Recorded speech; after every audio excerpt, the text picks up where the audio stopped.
अस्सलाम वालेकुम दोस्तों, आदाब। कैसे हैं आप लोग?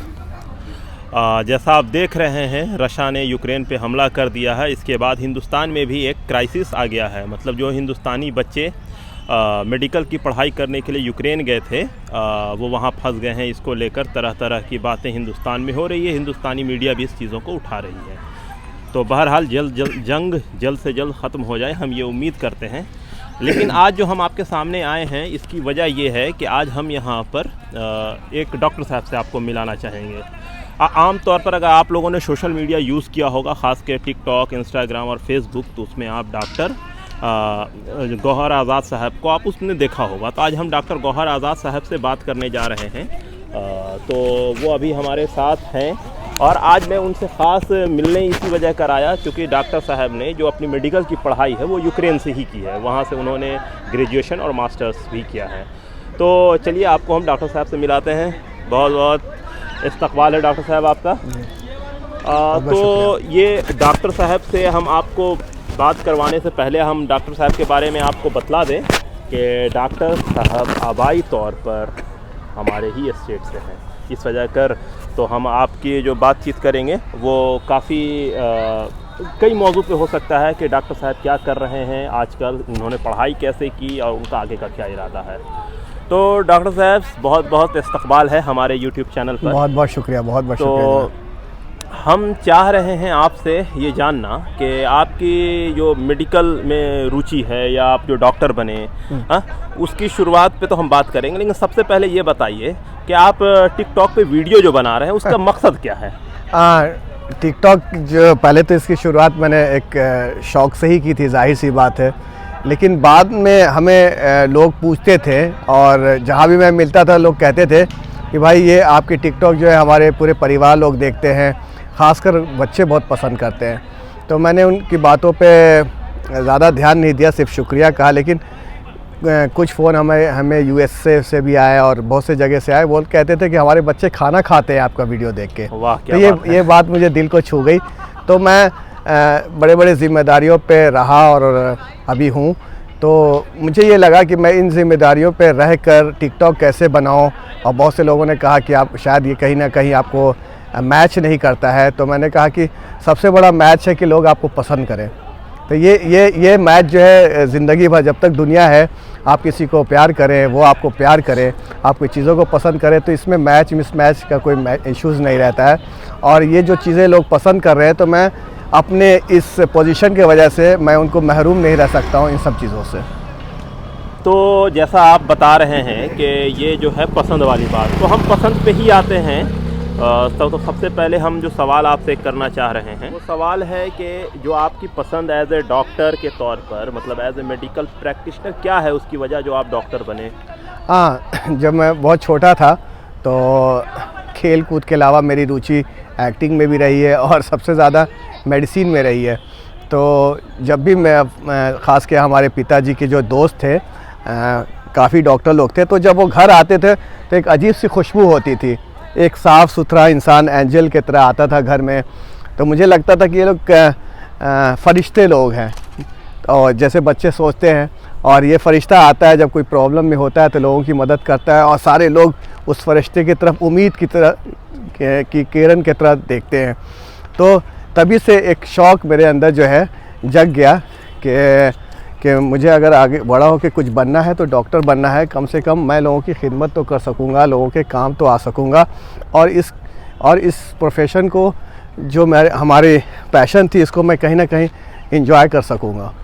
तो आपसे मैं ये जानना चाहूँगा, आज के डेट में आप दिल्ली में पोस्टेड हैं। यहाँ आप यहाँ केजरीवाल सरकार ने जो नया मोहल्ला क्लिनिक का एक कंसेप्ट लाया है, आप उसमें फ़िलहाल कार्य कर रहे हैं, उसमें आप अपनी सेवाएं दे रहे हैं। तो मैं ये जानना चाह रहा कि उससे पहले आपकी मेडिकल पढ़ाई की शुरुआत कैसे हुई, कब आपने एडमिशन लिया, दाखिला किस तरह से लिया और उसकी वजह क्या थी, कैसे थी? तो मैं चाहूँगा कि थोड़ा आप उस पर भी रोशनी डालें। जी, मैं 98 में ओडेसा यूक्रेन से मैंने एमडी किया था, एमडी में एडमिशन लिया था। और उसके बाद मैंने 2004 में अपने कोर्स को एमडी का पूरा किया। और उसके बाद बहुत खुशी हुई कि मैं डॉक्टर बन गया। ये तो मेरा ड्रीम था। उसके बाद मैं इंडिया वापस आया, फिर मुझे लाइसेंसिंग एग्ज़ाम के लिए फिर से स्ट्रगल करना पड़ा, और फिर बाद में मैंने इसको इस एग्ज़ाम को कंप्लीट किया। और पहली जो हमारी ट्रेनिंग हुई वो central railway hospital Connaught place पे हुई।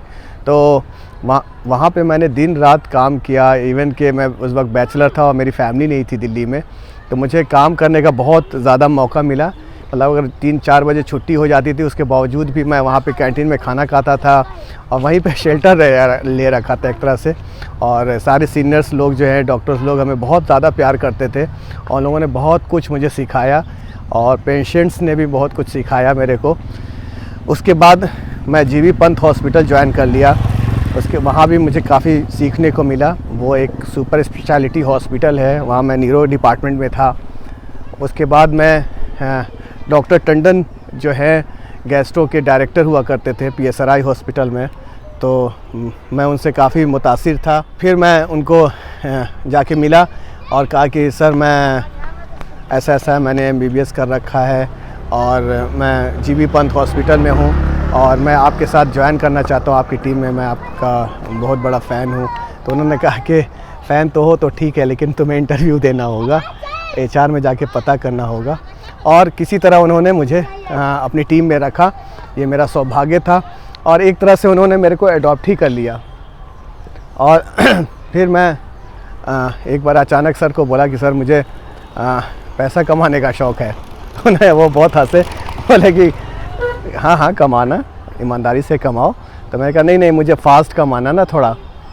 तो बोले कि ठीक है तुम दुबई वहाँ मिडिल ईस्ट चले जाओ। मैं मिडिल ईस्ट गया और लेकिन मेरा उनके बिना मन नहीं रखा। मैंने वहाँ से उनको फ़ोन किया कि मैं यहाँ आ तो गया हूँ, पैसा कमा रहा हूँ ठीक ठाक, लेकिन मेरा मन नहीं कर रहा है। बोले क्यों नहीं मन कर रहा है? बोले कि मैं जो सोच रहा था कि पैसा कमाना है वो कहीं सही नहीं लगा मुझे, इसलिए मैं लोगों के बीच में, अपने लोगों के बीच में लौटना चाहता हूँ। और ये मेरा शायद मैंने क्यों बोला था मुझे नहीं समझ में आया, लेकिन शायद वो मेरा ड्रीम नहीं है, इसलिए मैं वापस इंडिया आया। और उसके बाद 6-7 साल मैं मैक्स हॉस्पिटल में रहा। मैक्स हॉस्पिटल में फिर उन्होंने एयरपोर्ट पे अच्छी ज़िम्मेदारी दे के मुझे भेजी वहाँ मैंने सर्व किया। उसके बाद मुझे अचानक से ये ख्याल आया कि मैं तो डॉक्टर बना था ज़्यादा से ज़्यादा लोगों की मदद करने के लिए, फ्री में मदद करने के लिए, कि लोग आएँ जिनके पास पैसा नहीं है, उनके सारी जो जांच है फ्री में हो जाए, उनको मेडिसिन फ्री में मिल जाए और उनका इलाज फ्री में हो जाए। तो ये चीज़ें गवर्नमेंट ही कहीं ना कहीं कर सकती है या कोई NGO कर सकती है। तो मैं फिर से तलाश में था कि कुछ प्लेटफॉर्म मुझे ऐसा मिले। तो मैंने मोहल्ला क्लिनिक के बारे में न्यूज़पेपर में पढ़ा और मैंने उस पर रिसर्च किया और आखिरकार मैं मोहल्ला क्लिनिक में 3 साल पहले आ गया। और बाकी जैसा मैंने सोचा था वैसा हुआ, लोगों को फ़ायदा पहुंचा, मैं लोगों के करीब आया और लोगों की ज़्यादा से ज़्यादा मैं कहिए कि मेरा सौभाग्य था कि मैं लोगों की ज़्यादा से ज़्यादा खिदमत कर सका। तो डॉक्टर साहब एक चीज़ मेरे दिल में आ रही है कि जैसे आपकी 2 शख्सियत है। एक शख्सियत जो है आप सोशल मीडिया पे दिखते हैं जिसमें आप अपने प्रोफेशन से रिलेटेड कोई भी चीज़ नहीं डालते हैं। बेसिकली उसमें जो भी चीज़ होता है वो ज़्यादातर आपका या तो कोई ओपिनियन हो या फिर ज़्यादातर जैसा मैंने बताया कि वीडियोस होते हैं जिसमें आप गाना पे नाचते झूमते और गाते हुए दिखते हैं। और तो वही मेरा जानना है कि ये क्या कि आप जब अपने प्रोफेशन में रहते हैं तो वो क्लिनिक तक आपका प्रोफेशन रहता है, लेकिन जब आप सोशल मीडिया पर आते हैं तो वहाँ पर दूसरा रूप होता है। नहीं, इसलिए कि मैंने अपने जो अपनी शख्सियत उस पर मैंने एक पर्दा लगा रखा है। मैं नहीं चाहता हूँ कि उस पर्दे को लोग हटा के देख पाएँ। जिनमें अगर ये समझ है, सूझबूझ है, तो शायद उस पर्दे को हटा के मुझे जो डॉक्टर गौहर आज़ाद है, जो सोसाइटी के लिए कुछ कर रहा है, उसको कहीं ना कहीं देख पाए, उसके एजेंडा को देख पाए। तो मैं जानबूझ के लोगों को दिखाना नहीं चाहता कि मैं ऐसे बड़े बड़े काम करता हूँ। मैं बल्कि उनको ये दिखाना चाहता हूँ कि मैं भाई ओके हूँ। अगर सुबह में मैंने 200-250 पेशेंट देखा है तो मैं लोगों को ये नहीं देखा कि देखिए मैं पेशेंट देख रहा हूँ, देखिए मैं ये कर रहा हूँ। मैंने एक पर्दा रख रखा है और आज भी मेरा जो ड्रीम जो है ख़त्म नहीं हुआ, ये मेरी शुरुआत है। मैं बेहतर। तो आपका आगे का क्या प्लान है? जैसे अभी आप मोहल्ले क्लिनिक में गरीबों की सेवा कर रहे हैं, मतलब आपका जो एक इरादा था कि मुफ्त में लोगों की खिदमत की जाए, तो ये फ़िलहाल आप दिल्ली सरकार की मदद से ये कर पा रहे हैं। तो ऐसा आपका क्या इरादा आइंदा आप अपने जीवन में जो आप आगे भी जो आप कोशिश कर रहे हैं, तो उसमें आपका क्या प्लान है, क्या करना चाहते हैं आप आगे? जो हमारा ड्रीम है वो काफ़ी मतलब बहुत बड़ी लड़ाई है। जैसे कि मैंने कहा कि मैं अपने सार्वजनिक जीवन में और इसमें एक पर्दा रखता हूँ जो लोग देख नहीं पाते हैं। उसी तरह मेरा जो एक प्रोजेक्ट है, शायद लोग समझ नहीं पा रहे हैं, वो है हमारा कैंसर हॉस्पिटल। एक ऐसा कैंसर हॉस्पिटल जहाँ मैं पेशेंट्स को उसके घर से पिक करूँगा, उसका इलाज करूँगा, उसको वापस घर पे रखूँगा और वो बिल्कुल निःशुल्क होगा, बिल्कुल फ्री होगा। और ये हमारी सोच है कि जो कैंसर के पेशेंट होते हैं वो बीमारी से तो परेशान रहते हैं, उसके खर्च से भी बहुत परेशान रहते हैं। तो मैं इसीलिए मेरा ये ड्रीम है कि मैं कहीं ना कहीं ये लड़ाई जद्दोजहद सब कुछ करके अपना पूरा जीवन देख के इस हॉस्पिटल को तस्वुर में लाऊं, लोगों को, ये सोसाइटी को एक चीज़ दे सकूं कि ये लोगों के फ़ायदे में आए।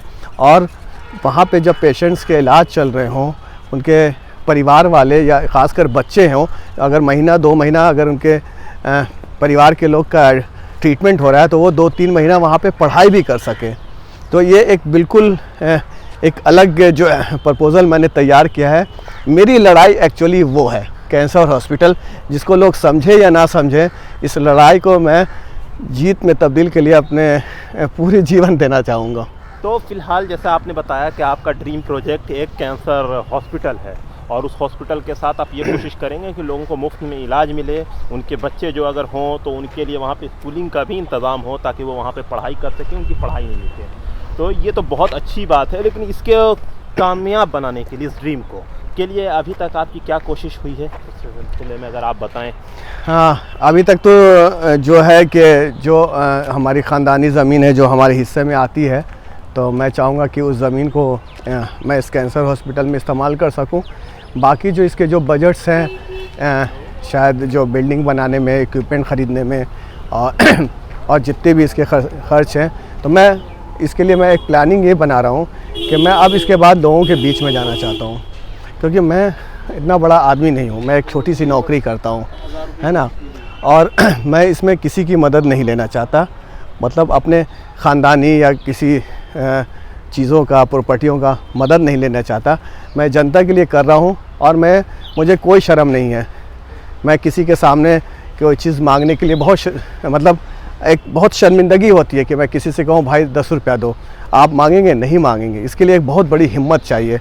लेकिन मैं ये सोचता हूँ कि एक 70-80 साल की ज़िंदगी है, शायद उतना भी मैं ज़िंदा ना रह पाऊँ। जितना भी ज़िंदा रह ना पाऊँ, अल्लाह के पास जाऊँ तो कम से कम ये कह सकूँ अल्लाह को कि मैंने एक लड़ाई लड़ी है, मैंने अपने शर्म को छोड़ के आया हूँ। अल्लाह मियाँ, मुझे एक सब्र सा होगा कि मैंने एक पेशेंट्स के लिए, मजबूर के लिए, गरीबों के लिए दुनिया के सामने हाथ फैलाया। तो ये बहुत अच्छी बात है, बहुत अच्छा मिशन है जिसको लेकर आप आगे चल रहे हैं। आपका एक टारगेट है कि जिसको आपको अचीव करना है, और हम उम्मीद करते हैं कि इसमें आपको कामयाबी भी मिले और इसके अलावा और भी आप जिस चीज़ का ख्वाब देखें उसमें भी आप कामयाब हो। लेकिन यहाँ पे क्योंकि जैसा मैंने शुरुआत ही अपने वीडियो का किया था यूक्रेन क्राइसिस से जी, तो मैं इस सिलसिले में भी आपसे बात करना चाह रहा था कि वो बेसिकली क्या वजह है जो हिंदुस्तान के बच्चे यूक्रेन जाते हैं मेडिकल की पढ़ाई करने के लिए, क्योंकि आप उस दौर में ही गए हैं आज से 25 साल पहले। हाँ, से भी ज़्यादा हो रहा है हाँ, मेरे हिसाब से। देखिए, ज़्यादातर जो बच्चे यहाँ के जाते हैं वो एक साथ जो कैपिटेशन है वो शायद नहीं दे पाते होंगे कहीं ना कहीं। तो वो देखते हैं कि अगर बाहर मुल्क में पढ़ने या यूक्रेन या किसी अदर कंट्री में जाते हैं तो उनको इंस्टॉलमेंट में पैसा देना होता है ईयर वाइज। तो ये एक ब्रीदिंग पॉइंट मिलता है उनके गार्जियंस के लिए। और दूसरी बात है, वहाँ सेशंस जो है लेट नहीं होते हैं, अब सेशन अप टू डेट होते हैं। प्लस उनके म्यूज़ियम्स, उनकी लाइब्रेरी काफ़ी रिच हैं, तो वो आराम से जो है वहाँ पे पढ़ाई लिखाई कर सकते हैं। तो इसलिए वो बाहर जाते हैं और फिर आके यहाँ भारत में आके फिर जद्दोजहद करते हैं। और मैं तो चाहूँगा कि बल्कि उनको जल्द से जल्द पढ़ाई जब पूरा करें, भारत में इसी तरह डॉक्टर्स की कमी है, उनको लाएं और मेन स्ट्रीम में डालें, उनकी कहीं ना कहीं मदद लें। आपका क्या एक्सपीरियंस रहा यूक्रेन में? काफ़ी अच्छा रहा। आप जिस दौर में गए हैं, यूक्रेन एकदम नया आज़ाद हुआ था, मतलब नहीं, वहाँ पे लोगों को मैंने देखा कि वहाँ लोग मुल्क के लिए काम करते हैं। एक्चुअली जब वो देश टूटा, क्राइसिस में था, लेकिन लोगों ने ऑफिस जाना बंद नहीं किया। मैं एक बड़ी खूबसूरत चीज़ देखता था कि अगर ऑफिस के पर्दे भी फट गए तो घर से ला के लोग लगाते थे। किसी गवर्नमेंट सपोर्ट का वेट नहीं किया उन्होंने। सर सफाई जितनी भी चीज़ें हैं, पुलिस स्टेशन से लेके उनके जितने भी इंफ्रास्ट्रक्चर है गवर्नमेंट के, पब्लिक ने बहुत बाखूबी मेंटेन किया। कभी गवर्नमेंट के सामने जो है वो लड़ाई नहीं लगे, उनको डिस्टर्ब नहीं किया। जानते थे कि हमारा मुल्क आज क्राइसिस में है और कल जो है फिर ये खड़ा हो जाएगा। और तो ये बात मुझे कहीं ना कहीं छू गई। इसीलिए मैं भारत जब आया तो मैं फिर भारत माता की उसी तरह सेवा करता हूँ कि जहाँ भी कुछ है बस मुझे सेवा करनी है। तो डॉक्टर साहब, आप जो चीज़ की बात कर रहे हैं और जो आपका ख्वाब है वो काफ़ी बड़ा है। तो इसमें अभी आप जो नौकरी कर रहे हैं एक तरह से सरकारी नौकरी है, तो ऐसे में आप क्या सरकार से तवक्को करते हैं, क्या उम्मीद है? जी, मेरे को सरकार से कोई बैर नहीं है। मेरा ना कोई आइडियोलॉजी है। मेरी एक ही आइडियोलॉजी है कि सारे अलग अलग विचार के लोग हैं, वो भारत के लिए सोचते हैं, काम कर रहे हैं। मेरा इतना बड़ा दिमाग नहीं है कि मैं किसी आइडियोलॉजी को बुरा कह दूं, क्योंकि मैंने इतना पढ़ा ही नहीं है, ना मैंने कोई इस पे रिसर्च किया कि ये आइडियोलॉजी अच्छी है, वो आइडियोलॉजी अच्छी है। सरकार जो, इतना मुझे मालूम कि सरकार जो आती है उसके हाथ में पावर है और मैं सरकार के साथ हूँ। जो भी सरकार आए मैं उसके साथ हूँ और उनसे मैं हाथ फैलाऊँगा सोसाइटी के लिए, अपने लोगों के लिए, कि उनको नौकरी मिल सके, उनका रोज़गार शुरू हो सके। तो मुझे सरकार के साथ खड़ा होना है। सरकार के विरुद्ध मुझे खड़ा होने का मतलब ना शक्ति है, ना दिमाग है और ना मेरे पास वक्त है। बहुत बहुत शुक्रिया डॉक्टर साहब, आपने हमें वक्त दिया। तो यहाँ पे देख रहे हैं जैसे डॉक्टर गौहर आज़ाद साहब ने बताया कि उनका क्या मकसद है और उन्होंने किस तरह से पढ़ाई की। जैसे उन्होंने बताया कि उन्होंने यूक्रेन में पढ़ाई की, उसकी बहुत सारी वजह उन्होंने गिनाई और फिर वहाँ से उन्होंने क्या गेन किया, क्या सीखा, वो अपने ज़िंदगी में भी वो अमल करते हैं, जैसा इन्होंने ख़ुद बताया। और इसके अलावा जैसा इन्होंने और चीज़ कहा कि सोसाइटी को जो सर्व करना है उसमें मतलब अपनी निजी इस पे कि आप क्या कर सकते हैं, तो बखूबी इन्होंने हर चीज़ के बारे में बताया। तो दीजिए हमें इजाज़त, हम आपको इसी तरह से अलग अलग गेस्ट से मिलाते रहेंगे, उनसे बात करते रहेंगे और उनके एक्सपीरियंस को आप लोगों के साथ शेयर करते रहेंगे। अगर आपकी कोई राय है तो हमें कमेंट में ज़रूर बताएं। बहुत बहुत शुक्रिया।